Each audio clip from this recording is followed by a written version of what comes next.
మన భారతదేశంలో జరిగే అన్యాయాలు అన్నిటినీ అంచలేము. ఒక్క సమస్య మీ ముందుకు తీసుకొచ్చిన ఇది ప్రజల బాధ్యత ఎందుకు కావడం లేదు నేను అడుగుతున్నా. ఈరోజు ఒక భార్య పెళ్లి అయిపోయిన తర్వాత కొన్ని సంవత్సరాలు భర్తతో సంసారం చేసి భర్త తెచ్చిన ఆస్తిలో ఉంటూ, భర్త కొని పెట్టిన ఇంట్లో ఉంటూ, భర్త కష్టార్జితంతో ఉంటూ భర్తని నెట్టేసింది. ఇది ఎక్కడ న్యాయం అంటే, తనకు పుట్టిన బిడ్డలను కూడా మార్చేసి తండ్రి మంచివాడు కాదు అని బిడ్డల చేత అనిపిస్తుంది. ఈరోజు భర్త పరిస్థితి ఏంటి? ఇది ఎక్కడైనా జరుగుతుందా? మన భారతదేశంలో తప్ప? ఆలోచించండి ఒకసారి. మీ ఇంటి పక్కన, మీ ఇంటి ముందు, మీ ఇంటి ఎదురుగా ఇలాంటి అన్యాయం జరుగుతుంటే ఎందుకు ఏ ఒక్కరైనా గొంతు ఇప్పి మాట్లాడడం లేదని నేను అడుగుతున్నాను. ఇది మా సమస్య కాదనుకుంటున్నారా? మీ సమస్య జోలికి వచ్చినప్పుడు మీ ఇంట్లో అలా జరిగినప్పుడు మాట్లాడతారా? అప్పుడు మీ గురించి ఎవడు మాట్లాడతాడు? ఎదుటోటికి జరిగిన అన్యాయాన్ని ఈరోజు మీరు నోరిప్పి మాట్లాడలేకపోతే ఆ వ్యక్తి ప్రవర్తన మంచిది కాదు. అమ్మాయి చేసే తప్పు. తన భర్త కష్టార్జితంతో ఉండి కూడా భర్తని నెట్టేసింది. భర్తకు కూడు కూడా పెట్టడం లేదు.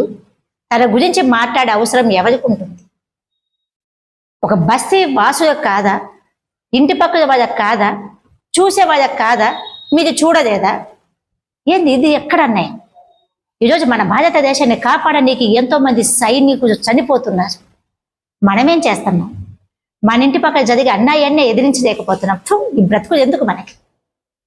ప్రతి ఒక్కరిని నేను నిలదీసేది ఇదే. మీకు చేతనైతే ఒక్క పని చెయ్యండి. ఇంటి పక్కన జరిగే అన్యాయాన్ని ఎదిరించడానికి మీకు చేత కాకపోతే భారతదేశం మీద భారత పౌరుడుగా నేను పుట్టలేదని చెప్పేసి మీరు చెప్పండి. ఎందుకంటే భారతదేశంలో పుట్టిన ప్రతి ఒక్క బిడ్డకి ఎంతో పౌరుషం ఉంటుంది. ఆ పౌరుషంతోనే నేను ఈరోజు అడుగుతున్నా. ఆలోచించండి. మేము మాట్లాడింది తప్పంటే ఎందుకు ఈరోజు చేతగానట్టు ఒక దేశ దిమంగతిగా దేశం పైన తిరుగుతూ ఎవ్వడు సహాయం చేయలేకపోతే, తనకు కోర్టు కొద్ది ఆస్తి ఉన్నా, తన కష్టార్జితం ఉన్నా ఎవరు అనుభవిస్తుంటే, తన భార్య కానీ తన బిడ్డలు కానీ కట్టుకున్న భర్తను చూడనప్పుడు వాళ్ళకి అనుభవించేంత రైట్ ఎక్కడి నుంచి ఉంది? నేను ప్రతి ఒక్కరిని అడుగుతున్నా.